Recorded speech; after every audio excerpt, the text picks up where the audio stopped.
मला वाटतं गेल्या 2-3 दिवसातल्या ज्या घडामोडी आहेत त्या आपल्या मुंबईसाठी फार महत्त्वाच्या आहेत, महाराष्ट्रासाठी फार महत्त्वाच्या आहेत. ज्या 2 बातम्या मी आपल्या समोर ठेवणार आहे त्या दोन्ही बातम्यातून हे कळतं आणि हे दिसतं की जे आम्ही पहिल्यापासून बोलत आलेलो तेच सत्य होतं आणि सत्याचा आज मोठा विजय झालेला आहे. पहिली बातमी जर आपण पाहिली असाल तर ही आहे. मेट्रो लाईन 6चा कार डेपोचं काम कांजूरमार्गच्या ठिकाणी या वर्षापासून सुरू होतोय. त्याच विषयाला जर आपण पकडलं तर मला वाटतं परवाकडे ही ई टेंडर नोटीस सगळीकडे आली होती. कांजूरमार्गच्या जी जागा आहे जिथे आम्ही इंटिग्रेटेड कार डेपो करत होतो त्या जागेवर खरं तर आम्ही लाईन 3, लाईन 6, लाईन 4, लाईन 14 म्हणजे मुंबईतले 2 लाईन्स आणि मग MMR रिजनमध्ये जाणाऱ्या 2 लाईन्स ह्या एकाच जागेतून कार डेपोमधून आम्ही सगळ्या ते इंटिग्रेट करणार होतो. पण तेव्हा आपल्याला माहिती आहे की केंद्र सरकारने त्याच्यावर आपला अधिकार बजावण्याचं काम केलं. कोर्टात गेले, मग कोणतरी प्रायव्हेट बिल्डरला आणलं, त्या केसमध्ये त्यांना घुसवलं होतं आणि हे सगळं वातावरण दूषित करून त्यावेळी कार डेपो आरेवरनं जो आम्ही कांजूरमार्गला हलवला होता, आमचं सरकार पाडल्यानंतर पहिला निर्णय या खोके सरकारने जो घेतला तो हा होता की पुन्हा एकदा तो कार डेपो कांजूरमार्गवरनं आरेला नेण्याचा. ह्याच्यात आमच्याकडून तरी कुठेही इगोची गोष्ट नव्हती, कुठेही वैयक्तिक वाद नव्हता, असं नव्हतं की कुठेतरी आमची जमीन आहे आणि आम्हाला त्याचा मोबदला मिळणार आहे. पण हेतू साफ होता की एकतर आरेचं जंगल वाचावं. महाविकास आघाडी सरकार असताना 808 एकर जंगल आपण तिथे घोषित केलं. त्याचबरोबरीने ती जी जागा होती MMRCLची ती हलवल्यानंतर आपण तिथे एक फॉरेस्टचा अभ्यास केला आणि तिथे 5 बिबटे राहतात हे आपल्याला त्या CCTV आणि कॅमेरा ट्रॅपमधून सापडलं गेलं. पण हे सरकार बदलल्यानंतर तो रिपोर्ट काही अजून यांनी मान्य केलेला नाही. तिसरी गोष्ट आणि सर्वात महत्त्वाची गोष्ट ह्याच्यात, पर्यावरण जरी 1 मिनिट तुम्ही बाजूला ठेवलं तर हे 4 डेपो जेव्हा आपण एकत्र करतो तेव्हा 4 जागा ज्या तुम्हाला घ्यायला लागणार आहेत. मग आपण पाहिलं असेल आरेमधली जागा होती, मेट्रो 6साठी कांजूरची जागा जी आम्ही पहिल्यापासून बोलत होतो तीच जागा आता तिथेच बरोबर हे गेलेल्या आहेत. आणि मग 2 ठाणे जिल्ह्यात जागा ज्या मेट्रो लाईन 4 आणि 14साठी त्यांना आता विकत घ्यायला लागणार, त्याचा मोबदला द्यायला लागणार, कोणाकडून त्या जागा येणार, हा सगळा वेगळा विषय झाला. पण ह्याच्यात कमीत कमी मुंबईचे आणि महाराष्ट्राचे 10,000 कोटी वाचले असते. कारण 2,000-2,500 कोटीचा प्रत्येक कार डेपोवर खर्च झाला तर साधारणपणे 9,000-9,500 कोटी आपल्या ह्या कार डेपोला नुसतं विकत घेण्यात ज्या लोकांकडून ज्यांचे जागा असतील त्याच्यात जातात. ठाणे जिल्ह्यात आता मला माहीत नाही त्या जागा कोणी घेतल्यात, कोणाला त्याच्यात किकबॅक मिळणार आहे, त्याच्यात कुठचे मुख्यमंत्र्यांचे किंवा आजूबाजूच्या लोकांचे काही इंटरेस्ट आहेत का, ह्याच्यात मी जाणार नाही. पण महत्त्वाची गोष्ट हीच आहे की इंटिग्रेटेड कार डेपो करत असताना महाराष्ट्राचे पैसे वाचले असते. आणि दुसरी गोष्ट म्हणजे साधारणपणे 4 कोटी जनता ही एका इंटिग्रेटेड डेपोमधून कनेक्ट झाली असती. पण आज आपण पाहताय की कुठेही प्रशासनावर काही पकड नसताना जी घटनाबाह्य मुख्यमंत्री काम करत आहेत, कोणाच्या तरी दबावाखालती, मग त्यांचे मित्र असतील, कॉन्ट्रॅक्टर असतील, बिल्डर असतील, मला माहीत नाही, पण 4 जागा 4 वेगळ्या डेपोजसाठी म्हणजे 4 कॉन्ट्रॅक्टर्सना काम आणि मग परत ह्याचं रेग्युलर मेंटेनन्स सर्व्हिस वगैरेसाठी परत कॉन्ट्रॅक्ट काढायचं म्हणजे 4 अजून लोकांना वेगळं काम. हे नुसतं कॉन्ट्रॅक्ट करत जर आपण पाहिलं तर ह्याच्यात आपल्या राज्याचं हित कोणी पाहत नाहीये. तसं जर पाहिलं गेलं तर ह्या जागेवर कांजूरमार्गच्या जागेवर जेव्हा आम्ही सांगितलेलं की ही जागा आमचीच आहे, महाराष्ट्र शासनाची आहे आणि तिथे आपण हे 4 कार डेपो एकत्र आणू शकतो, तेव्हा केस कोणी केली होती? केंद्र सरकारने. गंमत अशी आहे की महाराष्ट्र म्हणून आपण भारतातच आहोत ना. केंद्र सरकार जरी कुठच्याही पक्षाचं असलं तरी एका व्यक्तीच्या किंवा काही व्यक्तींच्या इगोसाठी तुम्ही आम्हाला आड जाणार. मेट्रो जी बनत होती मेट्रो 3 ती पण खरं त्याच्यात पण मला वाटतं 50% भागीदारी ही केंद्र सरकारची आहेच. मग नक्की तुमचं भांडण कोणावर होतं? मूळ मुद्दा हाच राहतो की महाराष्ट्राबद्दल तुमच्या मनात एवढा द्वेष का आहात, तुम्ही एवढे अँटी महाराष्ट्र आणि अँटी मुंबई म्हणून का वागता? जे तुम्ही महाविकास आघाडीचं सरकार पाडलं ते अँटी महाराष्ट्र होतं. राजकीय गोष्ट जरी करायची नसली तरी आज जर तुम्ही पाहिलं तर ही कांजूरमार्गची जागा ह्याच्यावर उत्तर देताना ह्याच जुलैमध्ये श्री राधाकृष्ण विखे पाटील जे रेव्हेन्यू मिनिस्टर आहेत त्यांनी पण उत्तर हेच दिलंय की ती जागा जी मेट्रोसाठी आपण घेतली होती ही महाराष्ट्र शासनाचीच जागा आहे. हे आत्ता सध्या भाजपमध्ये आहेत आणि भाजपचे मंत्री आहेत, खोके सरकारमध्ये आहेत. त्यांनी पण हेच उत्तर दिलंय आणि हे अधिवेशनात उत्तर दिलेलं आहे अनिल परब साहेबांना ह्या जुलैच्या सेशनमध्ये की ही जागा आमचीच आहे. म्हणजे एकच गोष्ट ह्याच्यातून कळते की जे महाविकास आघाडी सरकार म्हणून आम्ही पाऊल उचललेलं की इंटिग्रेटेड कार डेपो करायचं, महाराष्ट्राचे पैसे वाचवण्याचं, पर्यावरण जपायचं, ते योग्य होतं. आणि आज नुसतं आम्ही बोलत नाही तर हे खोके सरकार पण आमचा निर्णय होता त्याच्यावर शिक्कामोर्तब करत आहे की होय, ती जागा कांजूरमार्गची ही महाराष्ट्र शासनाचीच होती. त्या केसेस विड्रॉ झाल्या, चुकीच्या झाल्या, त्यांनी काय केलं मला माहित नाही, पण केसेस आज गायब झालेल्या आहेत. कोर्टात हा आता हे चालत नाहीये, बंद झाले कोर्टमध्ये केस, आणि ही जागा आता ती मेट्रो 6ला देतात. माझी आज परत एकदा स्पष्ट मागणी असणार आहे ह्या खोके सरकारला जे आता निर्णय घेत आहे की आज जर ही जागा तुम्ही कांजूरमार्गची जागा जर मेट्रो 6साठी घेत असाल, तुम्ही मेट्रो 3 RAची तर वाट लावतच आहात, जंगल कापत आहात, तिथे तुम्ही आता बांधायला सुरू केलेलं आहे. पण अजूनही मेट्रो 4 आणि 14साठी जी जागा तुम्ही विकत घेणार आहात, तिथे पैसा न खर्च करता, पैशाची उधळपट्टी न करता तुम्ही एकाच जागेतून करा. कारण कार डेपोला जाते कधी मेट्रो बोगी? महिन्यातून एकदा, 3 महिन्यातून एकदा सर्व्हिसिंग मेंटेनन्ससाठी, प्रत्येक रात्री काही जात नाही. तर तुम्ही अजूनही हे पैसे वाचू शकता महाराष्ट्राचे आणि कॉन्ट्रॅक्टर्स कमी करू शकता. आज पुन्हा एकदा मी मागणी करतोय की सगळे कार डेपोज तुम्ही कांजूरमार्गला न्या, कमीत कमी लाईन 6, लाईन 4 आणि लाईन 14चे तरी तुम्ही नेले पाहिजे. दुसरी मोठी बातमी जी आज मला पेपरात दिसली आणि ते पाहून पण आनंद झाला, ते म्हणजे जानेवारीपासून आपल्याच माध्यमातून मी दुसरा विषय घेत होतो, तो म्हणजे रस्त्याच्या घोटाळ्याचा. आपल्याला आठवत असेल 14 की 15 जानेवारीच्या आसपास मी पहिली बैठक आपल्या माध्यमातून घेतली आणि पहिली ही बातमी जनतेसमोर आणली. त्याच्यात आपल्याला प्रत्येकाला मी दाखवलं होतं की हे 5 कॉन्ट्रॅक्टर्स, त्यांना कसं ह्या कॉन्ट्रॅक्टमध्ये आणलं गेलं, त्यांनी जिंकले कशी बिड्स आणि सरासरी 8% ह्यांना फायदा कसा होत होता, तेही किंमत वाढवल्यानंतर. ते झाल्यानंतर अर्थात ते 8% ह्या सरकारला कमी करायला लागले कारण आपण प्रेस कॉन्फरन्स घेतली, त्याच्यातून ते लोकांसमोर आलं. पण दुसरं म्हणजे ॲडव्हान्स मोबिलायझेशनसाठी 625 कोटी जे होते ते आपल्या माध्यमातून मी हा विषय सतत घेतल्यानंतर 625 कोटी देखील, म्हणजे जे प्रॉफिट होणार तर 400 कोटीचं आणि 625 कोटी साधारणपणे 1000 कोटी आपण ह्या मुंबईचे वाचवले. हे वाचवल्यानंतर तरी देखील आपण दबाव त्यांच्यावर टाकत होतो की जे तुम्ही भूमिपूजनं 18 जानेवारी 2023ला केली होती त्याचं पुढे काय झालं. जानेवारीमध्ये प्रेस कॉन्फरन्स घेतली, फेब्रुवारीमध्ये घेतली, मार्चमध्ये घेतली, अधिवेशनात हा विषय घेतला, एप्रिलमध्ये विषय घेतला, मेमध्ये घेतला, आणि मेमध्ये मला एक यादी आली BMC कडून. ती यादी ही आहे. साधारणपणे मी पुन्हा एकदा आपल्या सर्वांसाठी आणि मुंबईच्या जनतेसाठी सांगतो की जे वर्किंग सीझन असतो रस्त्यांसाठी तो 1 ऑक्टोबर ते दुसऱ्या वर्षाचा 31 मे पर्यंत असतो. ही यादी मला 31 मेला मिळाली होती. साधारणपणे 50 रोड्स प्रत्येक वॉर्डातले, आणि एक सुद्धा रोड पूर्ण झाला नव्हता. सगळे सेफ स्टेज, म्हणजे अर्धवट, पण पाणी तुंबणार नाही. पाणी तर तुंबलंच, जो घोळ व्हायचा होता पावसाळ्यात तो झालाच, पण एक सुद्धा रस्ता हा पूर्ण केला नव्हता. आज बातमी ही आलेली आहे की मुख्यमंत्र्यांच्या मर्जीतील कंत्राटदारास नोटीस. ही लोकसत्तेची बातमी आजची. म्हणजे जे मुख्यमंत्र्यांचे कॉन्ट्रॅक्टर्स आवडते, जे मी सतत सांगत होतो, ते आज ह्या बातमीतून पण कळलेलं आहे. तसंच मला वाटतं टाइम्स ऑफ इंडियामध्ये पण बातमी आलेली आहे. पण दक्षिण मुंबईतले शहरातले रस्ते ज्या मोठ्या पॅकेटमध्ये एका कॉन्ट्रॅक्टरला गेलेले, परत एकदा मी कॉन्ट्रॅक्टरचं नाव घेणार नाही, पहिल्यापासून घेतलं नाही 5 कॉन्ट्रॅक्टरचं नाव, कारण कॉन्ट्रॅक्टरचं आपलं देणं घेणं नाही. मी हा लढा कॉन्ट्रॅक्टर्सच्या विरोधात नाही, कारण कॉन्ट्रॅक्टर्स तुम्हाला कामाला लागतातच, पण हा लढा ह्या सरकारमध्ये जो 100% भ्रष्टाचार चाललेला आहे त्याच्या विरुद्ध आहे. मुख्यमंत्र्यांतल्या मर्जीतली म्हणजे नक्की काय हो? त्यांनी निवडलेले कॉन्ट्रॅक्टर्स जसेही असतील तसे.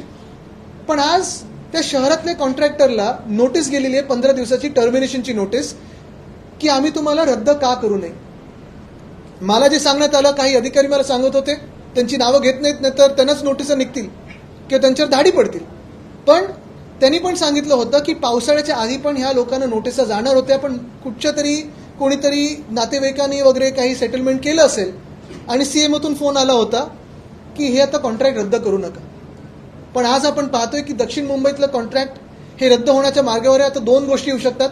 15 दिवसाची नोटीस असते, कदाचित 15 दिवसात सेटलमेंट होईल आणि ही नोटीस मागे घेतली जाईल, किंवा नाही तर ह्या कॉन्ट्रॅक्टरवर कारवाई होईल, पेनल्टी भरायला लागेल आणि ब्लॅकलिस्ट होतील. मूळ प्रश्न हाच राहतो की जी मी पहिल्या दिवसापासून सांगतोय की हा घोटाळा आहे. आज सिद्ध होतंय की हा घोटाळा आहे आणि मुख्यमंत्री महोदयांना जे घटनाबाह्य आहेत त्यांना काम करता येत नाही. जे प्रशासक बसलेत त्यांना पण मी विनंती करतो, माझ्यासोबत इथे 2 माजी महापौर बसलेले आहेत, कधीतरी यांना पण विचारत जा, कारण 25 वर्ष मुंबई जी सांभाळलेली आहे ती ह्या सगळ्या नगरसेवकांनी आणि महापौरांनी सांभाळलेली आहे. आपण गेले 2-3 वर्ष जो काही प्रशासक म्हणून काम करताय, गेले 1.5 वर्ष, आणि त्याच्या आधी म्युन्सिपल कमिशनर म्हणून, कुठेतरी ह्या लोकांचा एक्सपिरियन्स तुम्ही हाती घेतला पाहिजे. कारण हे जसं झालेलं आहे तसंच प्रत्येक रस्त्याचं होणार आहे. आज तारीख काय हो? 13 ऑक्टोबर. बरोबर आहे, म्हणजे 1 ऑक्टोबरला जी रस्त्याची कामं सुरू व्हायला पाहिजे होती ती झाली आहेत का? नाही झाली आहेत. म्हणजे जर आजपासून कामं जर सुरू झाली नाहीत रस्त्यांची, तर तुम्ही कामं सुरू करणार कधी आणि ती संपवणार कधी? बरं, नवीन कामं कधी घेणार? आता हे जर कॉन्ट्रॅक्ट रद्द झालं तर मग तुम्ही ह्याच मोठ्या कॉन्ट्रॅक्टरना देणार की जे जुने कॉन्ट्रॅक्टर मुंबईत काम करत होते त्यांना तुम्ही देणार? आणि हे सगळं करायला तुम्हाला टेंडर शॉर्ट नोटीस जरी काढली तरी 2 आठवडे तरी द्यायला लागतील. म्हणजे जाणार हे काम नोव्हेंबरपर्यंत, टेंडर उघडेपर्यंत डिसेंबर उजाडणार. पुन्हा एकदा तीच स्टोरी होणार की जे मागच्या वर्षी झालं ते या वर्षी होणार, की 2 वर्ष अशी जातील मुंबईची जिथे रस्त्याची कामं झालीच नाहीत. का? तर जे करप्ट मॅन आहेत, सीएम, त्यांचे आवडते बिल्डर, त्यांचे आवडते कॉन्ट्रॅक्टर, त्यांच्या मर्जीवर आज मुंबई महानगरपालिका असेल, इतर महानगरपालिका असतील, चालत असतील. आणि हे नुसतं मी मुंबईचं बोलतोय, अजून नागपूरचं, नाशिकचं, ठाण्याचं, पुण्याचं हातात आलेलं आहे सगळं काम. पण आज आपल्याच माध्यमातून मी पुन्हा एकदा जनतेला सांगेन की शिवसेना ही मुंबईसाठी जे काम करत आलेली आहे, महाराष्ट्रासाठी जे काम करत आलेली आहे, आम्ही महाविकास आघाडी म्हणून जे काम केलं हे आपल्या समोर आहे. काही बारकाई आम्हाला पण माहिती असतात, कारण गेले अनेक वर्ष आम्ही या मुंबईच्या कामांमध्ये नीट जपून जोपासून काम करत आलेलो आहोत. रात्री अपरात्री आम्ही मुंबईचे रस्ते इन्स्पेक्शनला बघायला गेलेलो आहोत. आणि जिथे आम्ही सांगतो की हे चुकीचं होतंय, ह्या घटनाबाह्य सरकारने थोडं तरी ऐकून घ्यायला पाहिजे. जर त्यांच्या मनात घोटाळा करायचाच असेल तर करू शकतात. कर्नाटकाचं सरकार आपण पाहिलं, 40% सरकार होतं. आज मुंबईमध्ये, महाराष्ट्रामध्ये जे खोके सरकार चाललंय त्याचा जन्मच खोक्यातून झालेला आहे आणि 100% करप्ट सरकार आपल्या डोक्यावर बसवलेलं आहे. मी पुन्हा एकदा ह्याच सरकारला प्रश्न विचारीन की हा भ्रष्टाचार आणि हा द्वेष मुंबईबद्दल, महाराष्ट्राबद्दल तुमच्या मनात एवढा का आहे की काही झालं तरी महाराष्ट्राचं नुकसान करायचं, मुंबईचं नुकसान करायचं? काय बिघडवलंय तुमचं या मुंबईने आणि महाराष्ट्राने जो तुम्ही एवढा द्वेषाने बदला घेताय मुंबई आणि महाराष्ट्राचा?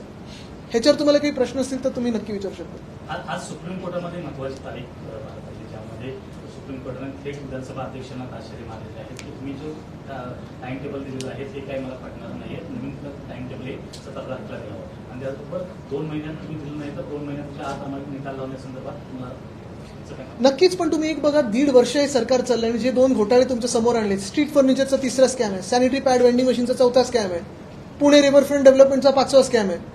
1.5 वर्ष ह्या घटनाबाह्य सरकारच्या खालती हे सगळे स्कॅम होत चाललेले आहेत, घोटाळ्यांवर घोटाळे चाललेले आहेत. आणि मी हवेतलं बोलत नाही, हे सगळे पुरावे आहेत माझ्याकडे, आकडे आहेत आणि हे सगळे आतून आलेले आहेत, लोकांनी दिलेले आहेत मला आकडे. मुद्दा हाच येतो की आपण पाहिलं असेल, अध्यक्ष महोदय जे आता ट्रायब्युनल म्हणून काम करतायत त्यांचं टाइमपास चाललेलं आहे. आता सुप्रीम कोर्टाने त्यांना एक दिलेलं दणका. पण हीच आता इच्छा राहील की लवकरात लवकर न्याय मिळो, कारण महाराष्ट्राची जनता त्रस्त आहे आणि हे घोटाळे आपल्या लोकांसमोर येतात. किती अजून घोटाळे आम्ही सहन करायचे? किती अजून मुंबईची लूट सहन करायची? किती अजून महाराष्ट्राची लूट सहन करायची? ते रस्त्याचं कॉन्ट्रॅक्ट चालू होतं, त्या बीटमध्ये फक्त स्थानिक कॉन्ट्रॅक्टरांनाच समावेश होता. बीटिंगसाठी बाकीचे पण जे मोठे मोठे आहेत त्यांना काय करायचं? मला वाटतं आपण पाहिलं असेल, ठीक आहे, कॉन्ट्रॅक्टर कोणी येऊ शकतं. मी पुन्हा एकदा सांगेन की कॉन्ट्रॅक्टरचं नाव मी आतापर्यंत घेतलं नाही आणि कधीच घेणार नाही, कारण हा लढा कोणी कॉन्ट्रॅक्टरून मला भेटावा ह्याच्यासाठी नाहीच आहे. मध्येही खूप निरोप आले पण मी एक सुद्धा भेटलो नाही, कारण सेटल होणारे हे आज मुख्यमंत्री कार्यालयात बसलेले, तिथे नाही, मातोश्रीत नाही बसत. आणि म्हणून मी पुन्हा एकदा सांगतो की हे जे घोटाळे आहेत, ह्या घोटाळ्याची सखोल चौकशी आमचं जे सरकार येणार आहे, आता जेव्हा निवडणुका लागतील, हे सरकार बरखास्त झाल्यानंतर आमचं सरकार येईल आणि ज्यांना जेलमध्ये पाठवायचं असेल त्यांना आम्ही पाठवल्याशिवाय राहणार नाही. कारण ही लूट तुमची आणि आमची, मुंबईकरांची, महाराष्ट्राची. ह्याच्यात पुढचं पाऊल आमचं अर्थात सीएजीला मी पत्र लिहिणार आहे. लोकायुक्ताकडे आमचं जाण्याची कारवाई सुरू झालेली आहे, कारण रस्त्याचा घोटाळा असेल, स्ट्रीट फर्निचरचा घोटाळा असेल, हे कांजूरमार्गचा घोटाळा असेल. बघा ना तुम्ही, आता 2 जागा हे ना एकत्र करायला लागणार. लँड ॲक्विजिशनची कॉस्ट जी असते ठाणे जिल्ह्यात ती द्यायला लागणार, त्याचा मोबदला द्यायला लागणार. त्या जमिनी कोणाच्या आहेत नक्की, कोणाला किकबॅक्स मिळणार आहेत? 4 कॉन्ट्रॅक्टर तुम्ही नेमणार 4 डेपोज बांधायला, कशाला? ते कांजूरमार्गच्या ठिकाणी जिथे आम्ही इंटिग्रेटेड डेपो बनवत होतो, एकच डेपो झाला असता, एफिशियन्सी वाढली असती, वेळ वाचला असता, किंमत वाचली असती. लोकायुक्ताकडे आणि कॅगकडे आम्ही ह्या रस्त्याच्या घोटाळ्यासाठी जाणार आहोत, आम्ही स्ट्रीट फर्निचरच्या घोटाळ्यासाठी जाणार आहोत. एकंदर पाहिलं असेल तर पूर्ण भ्रष्टाचारी सरकार आहे. खोक्यातून ज्या सरकारचा जन्म झालेला आहे ते सरकार खोके सरकार हे जगप्रसिद्ध झालं. 33 देशांनी नोंद घेतली. मला आता मी मध्ये कुठेतरी गेलेलो, त्यांनी विचारलं मला, oh you come from the land of खोके सरकार. टोल संदर्भात आज राज ठाकरे यांच्या घरी मंत्री दादा भुसे आणि इतर अधिकाऱ्यांसमोर बैठक झालेली आहे. यावर बोलताना विरोधी पक्षनेते विजय वडेट्टीवार असं म्हणतात की ठाकरेंच्या घरातून आता मंत्रालय चालतं का, असा सवाल उपस्थित केलाय त्यांनी. नाही, मला वाटतं मी इतर विषयांमध्ये जाणार नाहीत. अनेक संघटना अनेक वेगळे वेगळे विषय आणि अजेंडा घेऊन चालतात. मी ह्याच विषयावर फोकस करेन. मुंबईमध्ये असे अनेक प्रकल्प आहेत जे पूर्ण आहेत, मात्र त्यांच्या उद्घाटनामुळे ते रखडलेले हो. आहेत. धन्यवाद, आपण हा विषय घेतलात. कालच मी ट्विट केलेलं, नवी मुंबईमध्ये मला वाटतं 3 की 4 महत्वाचे प्रकल्प आहेत. मेट्रोपासून कितीतरी वर्ष रखडलेले प्रकल्प जे आता 4-5 महिने होऊन पूर्ण झालेले आहेत. मला वाटतं एक बातमी अशी होती की मेट्रो जूनपासून तयार आहे, तरी पण घटनाबाह्य मुख्यमंत्र्यांची वेळ मिळत नाही. ते सतत दिल्लीला जात असतात. मी त्यांना विनंती करीन की एक समारंभ दिल्लीत तरी ठेवा, एअरपोर्टला उतरल्यानंतर बटन दाबा आणि उद्घाटन करा. पण किती वेळ थांबायचं लोकांनी? आणि मूळ मुद्दा हाच येतो ना की ही इन्फ्रास्ट्रक्चरची कामं आहेत, फ्लायओव्हरची कामं आहेत. तुम्ही बघा, हल्ली बाथरूम पण जर आम्ही बनवले तर आमचे मोठे फोटो लागायला लागतात. कशाला? आम्ही जनतेचे प्रतिनिधी आहोत, पण पैसा पण हा जनतेचाच असतो. ठीक आहे, आमचं फलक लागू शकतं, पण तुम्ही वेळेत जर केलं तर ठीक आहे, रिबिन कटिंग करा, फटाके फोडा, जे काही करायचं करा, पण तुम्हाला वेळ नाहीये म्हणून उद्घाटन होणार नाही आणि जनता त्रस्त राहणार, जनता अडून राहणार. हा कुठचा न्याय झाला? You mentioned about the Kanjurmarg issue. Now they are going to buy 2 plots in Exactly. At exactly high cost. What prevents you from filing a PL and to stop this nonsense which is happening? I believe the most important thing for me as someone in the opposition is to expose the scams of this Koke Sarkar. The first thing that has come out in yesterday's newspaper is about the work that will start at Kanjurmarg for the Metro Line 6. Now if you see, Metro Line 6 Kanjurmarg issue has been pending since almost 2020. We have been saying that this from day one, that this land belongs to Maharashtra, government of Maharashtra. We wanted an integrated depot of Metro Line 3, 6, 4 and 14, from where you could connect almost 3.5 to 4 crore people of Mumbai and MMR together, increasing the efficiency of metro, reducing the cost by almost 10,000 crores and reducing time being wasted on building this. Today what this illegal regime in Maharashtra has done, it has created one car depot in RA, which is against environment. The other car depot now at Kanjur, the cases have magically disappeared, the litigants have disappeared. The government of India suddenly feels that this land also belongs to the government of Maharashtra, when funnily enough, in Metro 3, government of India is a part of Metro 3. It is a stakeholder in Metro 3. And then 2 more land acquisition parcels will be taken up in Thane district. Now the question to be asked is, who own the land there? Who will get the kickbacks? And why spend so much money when you can actually have an integrated depot in Kanjurmarg itself? The question is about the pendency in Lokaयुक्त. As you said that you will be taking up this issue with the Lokaयुक्त, but we know that the issue of pendency is there. So my question, it's a repeated question because every time I ask you, why Aditya Thackeray Shiv Sena or Yuva Sena is not approaching court with this kind of cases? Because every time you have said that we will approach, but since March you have not approached. Absolutely, because we have hope that we will exhaust other resources first before we approach the Honorable Court. We go to the Honorable Court only as the last means. We will approach the Lokayukta, Honorable Lokayukta and CAG on this. We have been raising this issue as elected representatives and we hope to get justice.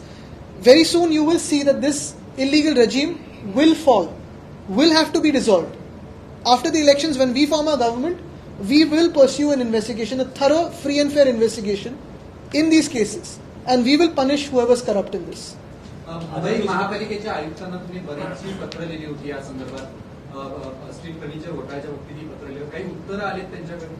उत्तर आता थोडी येत असतात, कारण मी सांगितलं की Breach of privilege move करीन, पण त्या उत्तरांमध्ये एवढं गोल असतं की त्याच्यातून काही निष्पन्न होत नाही. महत्वाची गोष्ट हीच आहे जी आम्ही सतत सांगत आलेलो आहे की तुम्ही प्रशासक म्हटल्यानंतर प्रत्येक व्यक्तीचं आणि मुंबईकरांचं देखील ऐकणं गरजेचं आहे. नुसतं मंत्रालयातून किंवा मुख्यमंत्र्यांकडून जे बिल्डर कॉन्ट्रॅक्टर येतात त्यांना वेळ देतात आणि जनप्रतिनिधी किंवा माजी नगरसेवकांना वेळ देणार नाही, हे योग्य होणार नाही. तुम्ही प्रशासक म्हटल्यानंतर ते शहराचे प्रशासक आहेत. जे आम्ही प्रश्न विचारतो ते जनतेसाठी विचारत असतो. आणि म्हणून जे मी सतत सांगत आलेलो की रस्त्याचा घोटाळा होता, आपल्याला आठवत असेल आम्ही जो मोर्चा काढला शिवसेना म्हणून महापालिकेवर, त्यानंतर दुसऱ्या दिवशी प्रेस कॉन्फरन्स त्यांनी घ्यायला सुरू केली जस्टिफाय करत की हा घोटाळा कसा नाहीये. नंतर जी शपथविधी घडली ते ठीक आहे, वेगळं, त्याच्यात ती प्रेस कॉन्फरन्स लपली गेली. पण मूळ मुद्दा हाच राहतो की आता तुम्ही त्या प्रेसमध्ये जे बोललात आणि ही जी टर्मिनेशन नोटीस दिलीत ह्याच्यात काय नक्की अंतर आहे. आणि परत एकदा सांगेन, जर ही नोटीस परत घेतली ह्याचा अर्थ हाच होणार की सेटलमेंट झालेलं आहे. आपण पत्रकार परिषदेत- एक मिनिट इथे सुप्रीम एक मिनिट हे की बात आदित्यजी, तुम्ही 2 मुद्दे घेतलेत, पण लोकांच्या दैनंदिन जीवनामध्ये टोल ही मुद्दा महत्वाचा आहे. उपमुख्यमंत्र्यांचं एक विधान आलं होतं की जड वाहनांकडूनच टोल घेतला जातो, दुचाकी, 4 चाकी, 3 चाकी यांच्याकडून टोल घेतला जात नाही, वसूल केला जात नाही. उपमुख्यमंत्र्यांच्या या विधानाशी तुम्ही सहमत आहात का? आणि टोल मुक्त महाराष्ट्र भविष्यात आपल्याला बघायला मिळेल का? मी परत एकदा सांगेन, त्याच्यावर मी एक वेगळी प्रेस कॉन्फरन्स घेतली होती, त्याच्यात आपण सगळे होतात आणि त्याच्यानंतर पण बोलीनच.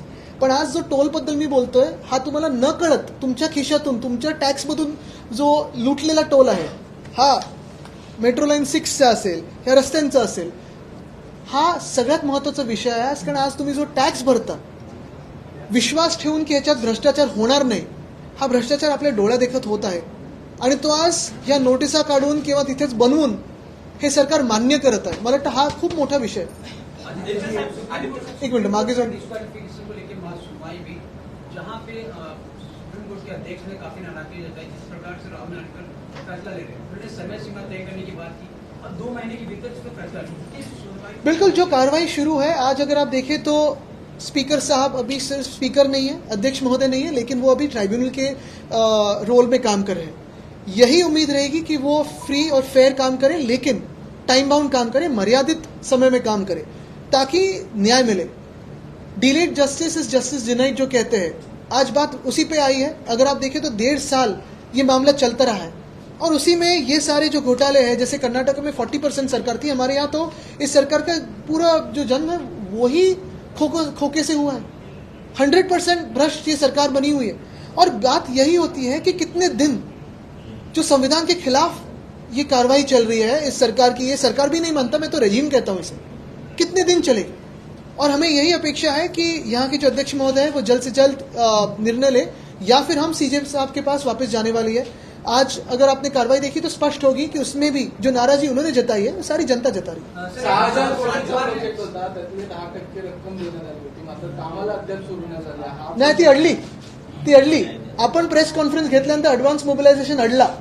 आपण प्रेस कॉन्फरन्स घेतल्यानंतर साधारणपणे जो 8% आहे ना प्रॉफिट होणार होता अबव रिवाइज एस्टिमेट कॉस्ट, तो अडला. 1,000 कोटी आपण वाचवले मुंबईचे. कॉन्ट्रॅक्टरांना फाईन देखील लावण्यात आला होता. काय आहे की फायदा नाही झाला म्हणून किकबॅक नाही मिळणार म्हणून काम सुरू नाही झालं. पण तुम्ही विचार करा, स्वतःच्या स्वार्थासाठी मुंबईचे रस्ते रखडून ठेवणं हे किती योग्य आहे.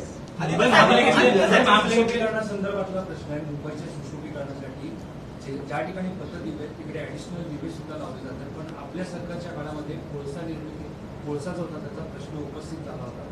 आगामी काळामध्ये हे जे दिवे ऍडिशनल लावले जातात आणि मुंबईवरती वीज पुरवठा किंवा वीज निर्मितीचा संकट येऊ शकतो. त्याच्यावर हातात जे काही पेपर आलेले आहेत त्याच्यावर आपण प्रेस कॉन्फरन्स घेऊच, कारण हे ब्युटिफिकेशनच्या नावाखाली जो मोठा घोटाळा झालाय आणि हे G20चा पण, ते सगळे कागदपत्र हातात आलेले आहेत, त्याच्यावर लवकरच आपण बोलू. मनोज जरांगे पाटील यांनी सरकारला दिलेली 40 दिवसाची मुदत संपत आलेली आहे. काल बोलताना मंत्री छगन भुजबळ असं म्हणाले की मराठा समाजाच्या सभेसाठी जवळपास 7 कोटी रुपये कुठून जमवले असा प्रश्नचिन्ह उपस्थित केलेला आहे. कसं बघता उद्या जालन्यामध्ये जवळपास 150 एकरवर जरांगे पाटील कार्यकर्त्यांसमोर मी सभा घेत आहेत. परत एकदा सांगेन की मी जास्ती विषय दुसरीकडे नेणार नाही. हा विषय महत्वाचा आहे आणि आम्ही ह्याच्यावर बोलत असतोच. आता पण मी छत्रपती संभाजीनगरमध्ये असताना ह्याच्यावर बोललो होतो. नुसतं एकच आहे की ह्याच्यात खरा जनरल डायर कोण लाठीचार्ज करणार आहे हे पण आम्हाला कळलं नाही.